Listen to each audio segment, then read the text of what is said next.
I'm Emily from Homemade Emily Jane. Today I'm going to show you how I make perfect turned edge applique circles like shown here on this little mug rug. Before we dive in, I'll cover some of the supplies that you'll need. One of the main things that you'll need for these turned edge applique circles are these metal things called Applipops. Applipops are round circles that fit together, and they're key for making these turned edge applique circles.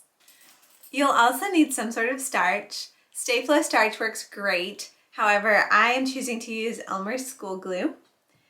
Also grab some scraps of fabric and some scissors. We'll get started by first deciding what size circle you're going to use. The Applipops set comes in different sizes and they each fit into each other perfectly. So I'm actually going to grab 2 rings that are next to each other in size. The size of your circle will be the size of the smaller circle out of the set. Once you pick out what size circle you'll use, you want to grab a piece of fabric and sandwich it in between the 2 circles. So I'll put it on top of one and then put the other one over it.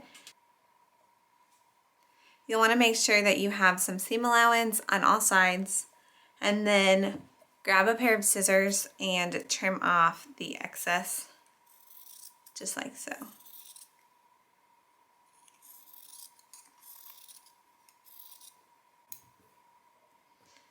So now you'll see that is what we're going to end up with, and then this on the other end is our excess that we end up folding over. But since it's a circle, there's a lot of extra here, and I'll show you my secret to getting it nice and crisp. Now that your fabric is sandwiched in between your 2 pieces of metal, you'll go ahead and spritz your fabric with spray starch. I'm actually using water here because I'm going to end up using Elmer's glue, but you could also just use Stay Flow starch as well. So now the fabric is nice and damp, and I'll go ahead and put a very thin layer of glue around the edges.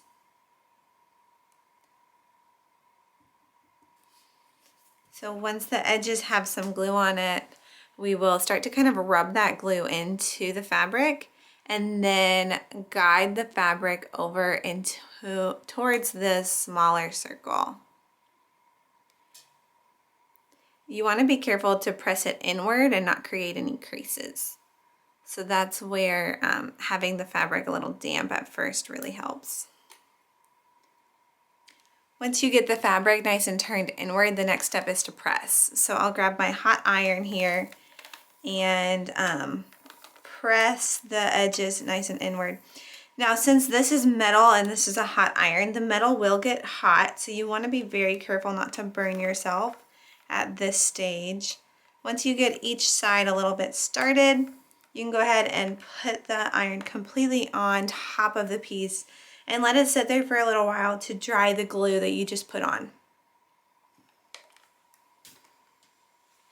Now this is the hardest part because you have to wait for the metal to cool down before you can do anything else.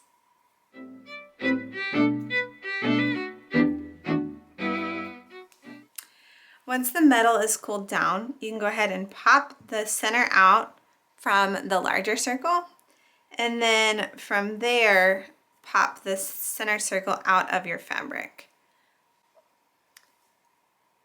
You'll see it is a nice perfect circle. Before we move on, go ahead and give it one last press to make it nice and flat.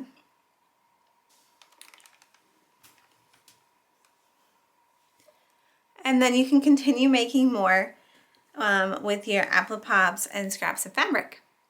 Now that you've learned how to make perfect turned edge applique circles, you can go ahead and applique them onto whatever project you have in mind. Here are some examples. I made this mug rug out of 9 circles of various sizes. You can check the link in the description below for a full tutorial on this one. I've also made these panels with sizes ranging from larger to smaller in rows of 3 and some fun quilting to it as well. I haven't decided what to turn these into yet.